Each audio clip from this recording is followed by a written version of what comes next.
Welcome to the Law School Toolbox podcast. Today we're doing another in our Listen and Learn series. This one is covering hearsay exceptions for statement against interest, statements made for medical diagnosis and treatment, and statements of personal or family history.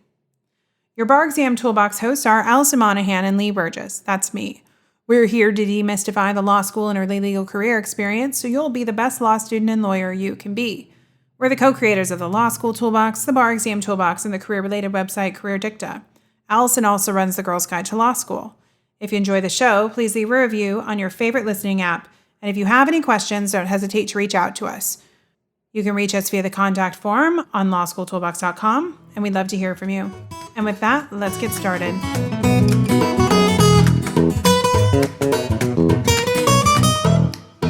Hello, and welcome back to the Listen and Learn series. Today, we are going to talk about 3 hearsay exceptions: statement against interest, statement made for medical diagnosis or treatment, and statement of personal or family history. The common thread with these exceptions is you have someone speaking or writing about him or herself. But before we dive into what exactly these exceptions cover, let's do a quick refresher on exactly what hearsay is, since this can be a confusing topic, and it's heavily tested. The rule is, hearsay is an out-of-court statement that is offered for the truth of the matter asserted. Hearsay is inadmissible unless it falls under an exception. I'll briefly break down the general hearsay rule so that we are all on the same page. The person who made the statement is referred to as the declarant. Out of court means that the statement was made when the declarant was not on the witness stand at trial or in a hearing. Offered for the truth of the matter asserted just means to prove the statement's content, as opposed to some other purpose, such as showing that the declarant was on notice of a hazardous condition or to prove a statement was made where that's an essential element of a claim, as in a defamation case. We have an entire podcast devoted to hearsay, so I'm not going to spend a ton of time generally defining it today. If you have additional questions or need more of a refresher, definitely revisit that podcast, as we've included a link to it in our show notes. Now that we've got that out of the way, let's dig into today's exceptions. Remember, if one of these exceptions is established, a statement that would otherwise be considered inadmissible hearsay becomes admissible, unless, of course, it's excluded for some other non-hearsay-related evidentiary reason, but that's not our concern today. Our first exception today is statement against interest. This exception is heavily tested, so it's really important to know it well. The good news is that it's a pretty simple, straightforward rule, not like some of the other hearsay exceptions, which have multiple elements that must be satisfied and remembered. The rule to write down is this: a statement made by an unavailable declarant against his or her own penal, proprietary, or pecuniary interest is an exception to the hearsay rule. Note that the declarant must be aware that the statement is against his or her interest and must not have had any motive to misrepresent that. It can be helpful for remembering this and the many other hearsay exceptions if you understand why the exceptions exist in the first place. Remember that the reason why hearsay statements are generally inadmissible is because they're presumed to be unreliable or untrustworthy, unlike a witness's statement under oath in a courtroom. Hearsay exceptions are designed to capture circumstances where a statement, even though it's been made out of court without the safeguard of an oath to tell the truth, can be presumed to be trustworthy. With the statement against interest exception, this extra boost of reliability exists because it seems pretty unlikely that a person would lie about something that goes against his or her own interests. For example, if I admit to my friend weeks before my trial for larceny that I stole my brother's car, I'm probably telling the truth because it would be weird to lie about something that makes me guilty of a crime. Also, as we have discussed in other hearsay-related podcasts, we again have a rule that distinguishes between a declarant who is available and one that is unavailable. So let's quickly revisit what it means to be unavailable for purposes of the hearsay exceptions. It's important to know the test well because there are other common hearsay exceptions triggered by an unavailable declarant besides statement against interest, such as testimony under oath, which we will get to next, and dying declaration. And professors love to test multiple exceptions in the same essay or multiple choice question. It can also be helpful when you're working on your attack plan for evidence to divide the hearsay exceptions into two categories, those requiring unavailability of the declarant and those that apply regardless of availability. So here's the rule for what it means to be unavailable, to write down on your essay. A declarant is deemed unavailable as a witness if he or she is A, exempt from testifying due to a privilege, B, refuses to testify despite a court order, C, cannot be present due to death or illness, D, testifies that he or she cannot remember the subject matter, or E, is beyond the reach of the court's subpoena power, and his or her attendance cannot be procured by reasonable means. Note also that the unavailability of a declarant cannot have been caused by either party. Now we'll tackle a hypo featuring this exception, which is the best way to get a handle on the rule and to make sure you understand how and when to apply it. Remember that evidence questions usually have a lot of issues to cover quickly, so many that they're sometimes referred to as racehorse essays. So it's super important to be able to identify the many issues easily and promptly.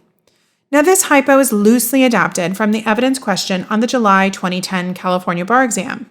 That question asked exam takers to apply California law, but today we are applying federal law. So keep that in mind if you go back to do this essay for practice. Denise and Vera are farmers on neighboring pieces of land. For years, they've been arguing about water rights. One afternoon in June, Vera and her husband, Walter, were sitting in their living room when Vera's cell phone rang, and Vera answered. Walter could see that Vera was becoming angry as she listened to the caller. As soon as she hung up, she said to Walter, "That rat Denise just called and told me she was going to make me sorry." A month later, Denise drove by Vera on the road by their farms and gave her the finger. Vera immediately stopped the car and yelled, "You want to fight? Because that's what you're going to get." Both women jumped out of their trucks, and after an exchange of blows, Denise began strangling Vera. Vera collapsed and died from a massive heart attack. Denise was charged with manslaughter. At the trial, the prosecutor called Walter, who testified about Vera's description of the June phone call. Did the court properly admit Walter's testimony about what Vera told him Denise said? Well, we can immediately see that we are dealing with a statement made outside of the courtroom, and which is being offered to prove the truth of its contents, namely that Denise threatened to harm Vera. So we know we're dealing with a hearsay issue. Therefore, you'll want to state the general hearsay rule, an out-of-court statement offered for the truth of the matter asserted, which is inadmissible unless an exception applies, and apply it to Vera's statement to Walter about what Denise said on the phone that day in June. Next, we need to figure out if there was a hearsay exception that applied to make the statement admissible. Since we are talking about the statement against interest exception today, we'll try that. But before we do, you may have noticed that Walter's testimony is actually double hearsay or hearsay within hearsay. This is because Walter is describing what Vera told him, hearsay layer number 1, that someone else told her, hearsay layer number 2. For our purposes today, however, which is just to learn about how to apply the statement against interest exception, we're just going to focus on layer 2, which is Denise's threatening statement to Vera. In your essay, begin by stating the rule. A statement made by an unavailable declarant against his or own penal, proprietary, or pecuniary interest is an exception to the hearsay rule. Next, let's start the analysis, applying the rule to our facts. Here, Denise told Vera that she was going to make her sorry, which certainly sounds like a threat of physical harm. The statement doesn't sound like it impacts a pecuniary or financial interest of Denise's, nor does there appear to be any proprietary impact. But a threat like this could certainly subject Denise to punishment under the legal system for assault and other offenses, like manslaughter. Therefore, Denise's alleged statement does appear to go against her penal interest. Now, do we have an unavailable declarant? We'll need to state the rule for unavailability, too, as part of our IRAC for this sub-issue. A declarant is deemed unavailable as a witness if he or she A, is exempt from testifying due to privilege, B, refuses to testify despite a court order, C, cannot be present due to death or illness, D, testifies that he or she cannot remember the subject matter, or E, is beyond the reach of the court's subpoena power and his or her attendance cannot be procured by reasonable means. Note that you only need to write out this rule once.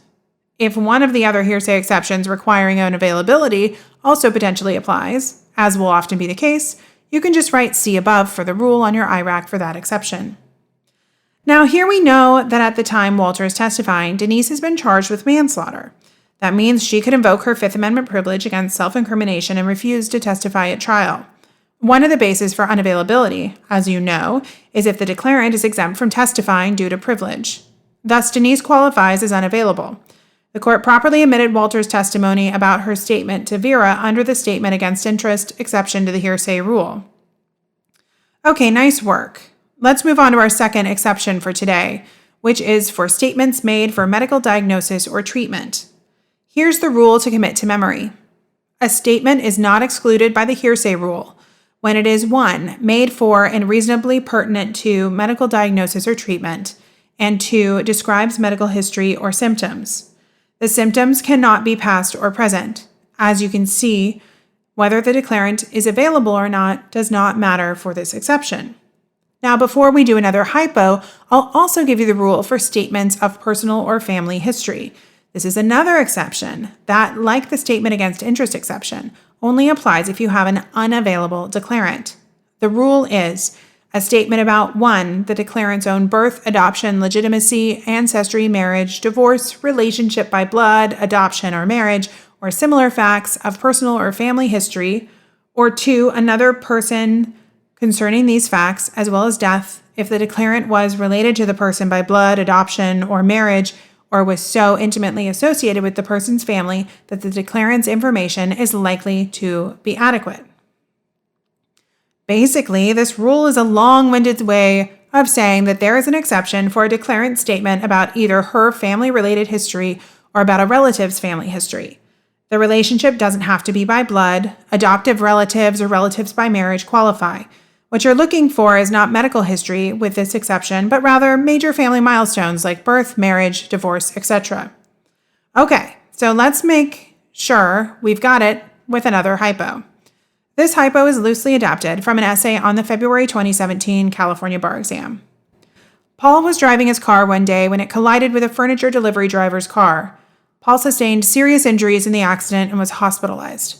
Paul later sued the furniture company, Dana's Home Goods, in federal court. At trial, Paul testified that he had entered the intersection on a green light when his car was hit by the Dana's Home Goods driver, Aaron, who ran a red light. He also called as a witness Ned, the nurse, who testified that he treated Paul in the hospital. Ned testified that Paul told him that his head struck the windshield in the accident and he was still in a lot of pain. He also stated that Paul shared with him during the same conversation that he had recently divorced his wife. Did the court properly admit Ned's testimony? Again, we can quickly tell that we have a hearsay issue because Ned's testimony is about a statement Paul made to him in the hospital, not in court. It appears Paul is offering for the truth of the matter of its contents, namely that he was injured as a result of the accident with the furniture delivery driver. So we may need to scroll through our mental Rolodex of hearsay exceptions and IRAC any that apply. For purposes of this podcast, we'll just focus on statements made for medical diagnosis or treatment and statements of personal or family history. First, do we have a statement made for medical diagnosis or treatment? Remember, for this exception, we are looking for a statement that is 1. Made for and reasonably pertinent to medical diagnosis or treatment, and 2. Describes medical history or symptoms. Let's put aside the statement about the divorce for now. We know that Ned is a nurse who is treating Paul in the hospital. According to Ned, Paul told him that he hit his head on a windshield in the accident, and he was still in a lot of pain. Paul is clearly describing a symptom, pain, and what he believes to be the cause of that pain, hitting his head on the windshield. This information will help Ned to treat Paul, whether with pain medication or a head CT scan or something else, and to diagnose his injury. So it seems to have been made for and reasonably pertinent to medical diagnosis or treatment. This is not one of the exceptions where availability matters. It looks like the court properly admitted Ned's testimony about Paul telling him about his pain and injury under the statement made for medical diagnosis or treatment exception. Now, what about Paul's comment about his divorce? Again, we must always start by stating the rule for the exception. Here, that would be the statement of personal or family history. It's a long one, so I'll just paraphrase. A statement concerning births, deaths, or other family history where the declarant is unavailable and a member of the family or intimately associated with the family and has personal knowledge of the facts. While on first glance, it looks like this exception would apply because it's about Paul's own divorce. Is Paul unavailable? The facts tell us that he testified at trial, so we know he is available. So accordingly, this exception won't apply. I know you have to constantly make sure that you've asked yourself all the appropriate questions on your attack plan. Okay, well, that wraps up our podcast for today. Thanks for joining us. If you enjoyed this episode of the Law School Toolbox podcast, please take a second to leave a review and rating on your favorite listening app. We'd really appreciate it, and be sure to subscribe so you don't miss anything. If you have any questions or comments, please don't hesitate to reach out to myself or Alison at lee@lawschooltoolbox.com or allison@lawschooltoolbox.com, or you can always contact us via our website contact form at lawschooltoolbox.com. Thanks for listening, and we'll talk soon.